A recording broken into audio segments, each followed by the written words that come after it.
Осындай дәмді құрма жасап, жанұяларыңызды таң қалдырыңыздар. Мен сіздермен жиі жасайтын вяленый құрманың рецептімен бөліскім келеді.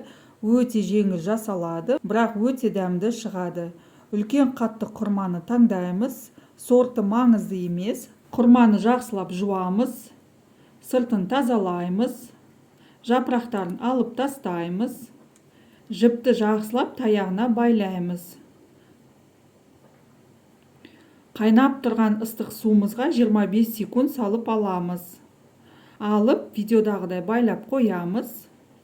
4-5 күннен кейін осылай ақырын басып аламыз да, әрі қарай кептіріп қойып қоямыз.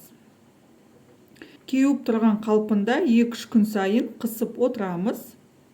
12-ші күнінде құрма дайын болады. Өте дәмді жұмсақ шығады. Қансыз шай ішетін адамдарға бұл құрма как раз өте күшті болады. Қонақ дастарханға қойсаңыздар да болады. Жасап көріңіздер. Егер де менің видеом ұнаса, тіркеліп лайк басуды ұмытпаңыздар. Баршаңызға ас болсын.